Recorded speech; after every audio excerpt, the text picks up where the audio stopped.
Welcome back. It's week 4 in the NFL 2025 right now.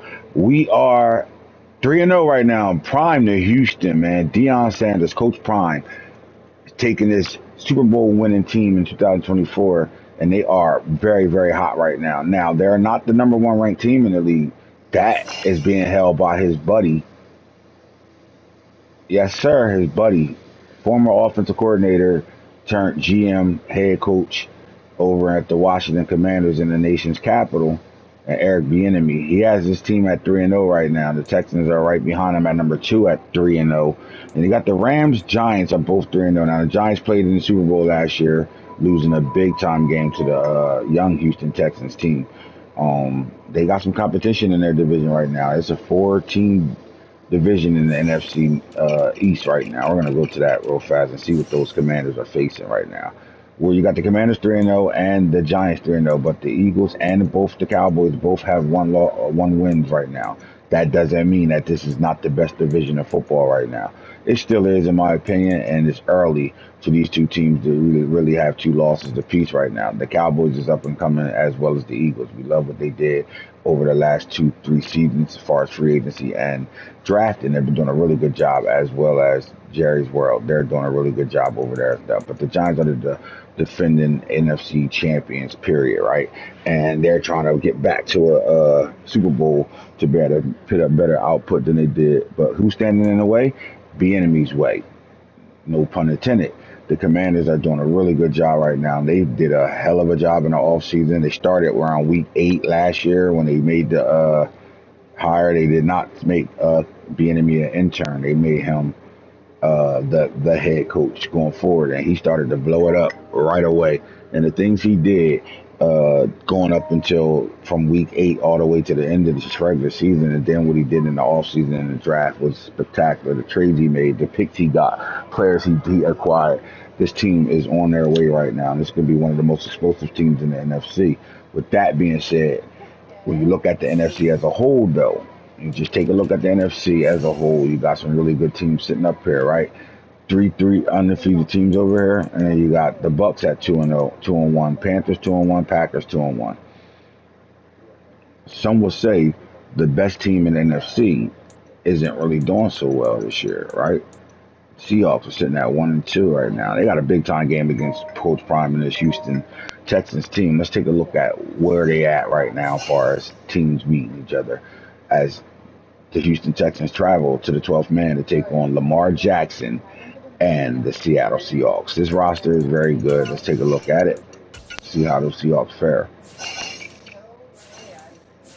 Now, they did give Lamar Jackson a contract, and his path to that contract was weird because he wanted to finish his career in Baltimore.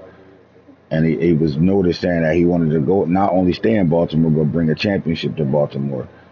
Well, those chances are gone because the owner over there decided he wasn't worth the big time contract. They moved on and picked up DJ Ugalele in the 7th round and went right back to the playoffs. But Lamar Jackson had his team number 1 in the NFC in 2024, and they made it all the way to the championship game where they lost a 10-point game to the New York Giants. So they are definitely on a fight to get back, climb right back into the mountains. Right? Who's the big guys? That's what they want to be. Lamar Jackson is not only a top 5 quarterback in the NFL, he's a top 5 guy, period, right? At the running back position, we like what they got. Kenneth Walker III is still here. But Trey Benson is going to emerge. In my opinion, I think Trey Benson is a great 1-2 punch. You got 2 big backs, right? You got 220-pound Trey Benson, 209-pound Kenneth Walker. But Kenneth Walker runs like he's the 220-pound guy. And Trey Benson is just figuring it out in his second year from Florida State. That's a good 1-2 punch there. When you look at what they got at the receiver position, DK Metcalf is all world. You know, when you look at the rankings of wide receivers in the NFL, let's take a look at what he did with Lamar Jackson last year.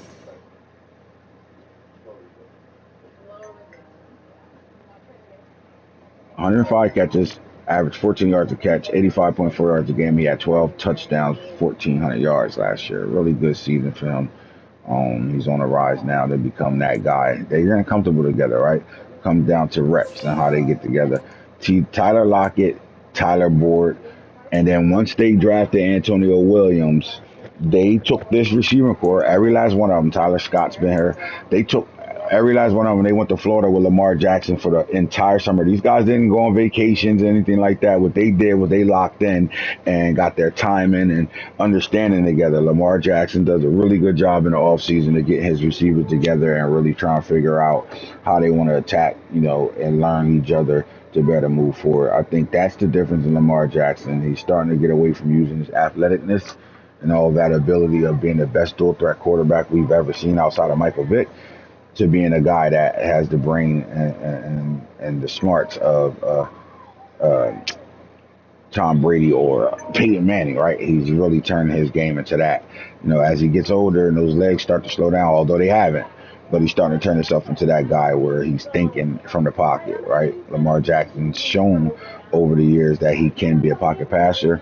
And, the knock on him was he wouldn't be able to be a good quarterback throwing the football, and he's shown and proved that tenfold. But when you got, Lockett and Boyd, who's been in the league for 9 to 10 years, right?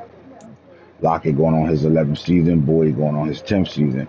And then you merge that with one of the bigger, better athletes at the wide receiver position, the DK Metcalf, going into his 7th season.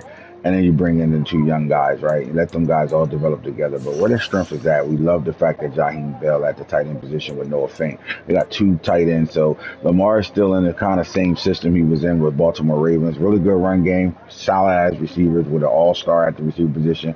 And then you look at the tight end position, Jaheim Bell, gives him a guy that can do a little bit of everything, right?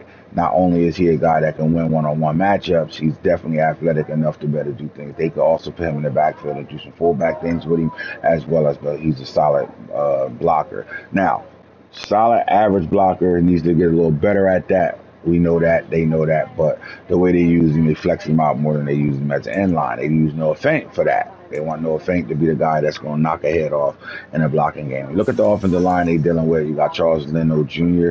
He's the left tackle, 33 years old, while they got Logan Brown learning underneath him. Superstar there. You got Osiris Turns when they drafted him from Florida. He's been a guy. He's developing into a really good guard for these guys. You need athletic guards when you got a quarterback like Lamar Jackson. Grant Gibson is in his second year as the starting center over here.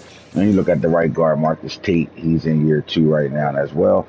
And he's trying to get better.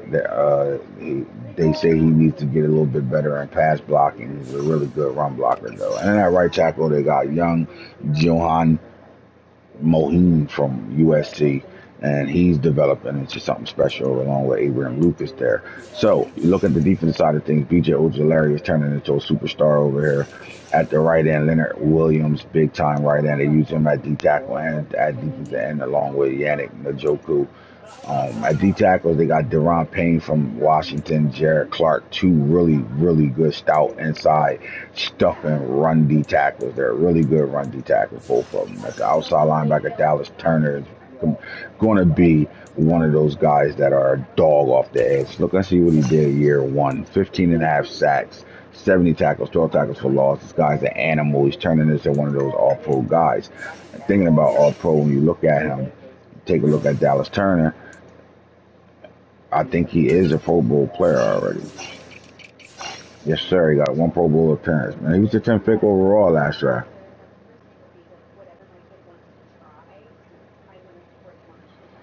When Will Anderson went to the Texans and they said Dallas Turner was a better upside than Will Anderson, Dallas Turner is showing it right now. Now, he's nowhere as close to what Will has done in his 2 seasons at Houston, but he's getting there, right? Let's see how he got to a fresh start this year. He's sitting with 3 sacks right now in 3 games. Now you look at the middle linebacker. You got Cole Holcomb, another Washington Commander player. Remember what happened? The Commanders sent some guys there to be able to get AR-15 out of the building. You got Jordy Brooks, young Keith Brown, and then Power Echoes they drafted this year. Their linebacker, especially the middle linebacker group, they are very fast. They got a fast middle linebacker crew. Jalen Moody, another fast Alabama player. He's developing into something special. You got Jackson State's Antonio Doyle, who's also a guy that they are counting on, especially at special teams right now, right? And then the secondary, Tyreek Woolen is the man child back there. They brung in Sean Murphy Bunting, Aubrey Thomas, got Drayden Norwood, the rookie out of Missouri. You're looking at Jason Marshall Jr. in his second year, and then Jalen Davis in the second year as well. So these two guys are guys that are going to take over this cornerback room in the future. You look at what they have; they are solid, but still got to be developed, right? They do have two guys that they can count on, especially with Tyreek Woolen being a shutdown corner. And then in the safety rooms, David McKinney's here. They do need help there, but they still have aging Jamal Adams. Now, in terms of matchup, Houston Texans versus the Seahawks. I think for the Seahawks to win this ball game, they're going to have to use Lamar Jackson more than just a guy that sits back in the pocket and delivers the ball to his receivers. Lamar Jackson is going to have to really, really win the game in the run game. I think if they can get Trey Benson and they can get Lamar Jackson with Kenneth Walker, all three of those guys going in a run game, I think this will make this team a hard team to beat. They can beat the Houston Texans. I think there was any team that can do it, it's going to start there, right? Now, when it comes down to the Houston Texans secondary, they are, you know what they do, right? They them boys, right? That secondary is really good. They cause a lot of turnovers. They're fast. They might be one of the fastest defenses in the NFL. But when you have the fastest quarterback, maybe the fastest guy in the NFL, Lamar Jackson, and then you got some good balance with speed, and then DK Metcalf is a mismatch to any corner in the league. I like that matchup. Now, you're going to see a lot of Travis Hunter and DK Metcalf going at it today. And if DK Metcalf can win that battle on young rookie Travis Hunter, then I think this team would be in a good situation. But they're going to have to use Lamar Jackson in the run game for them to be successful. The Houston Texans really do not give up a lot of running yards. They will bend but don't break when it comes down to the passing game. Remember, last year they were the worst passing team, defensive team in the league, but was first in turnovers by far, right? They had way more interceptions than any other team in the league, but they give up a lot of passing yards. That bend but don't break defense. I think the underrated part of their defense is that linebacker room. Although Coach Prime and Charles Kelly were spoken and talked about Justin Flo having to step his game up. He'll be the mic'd up guy tonight. They said Justin Flo will have the mic as 2 games in a row where he'll be mic'd up. They're trying to get him to become the Justin Flo that was highly sought after in high school, right? The man child, one of the best linebacker recruits we ever seen.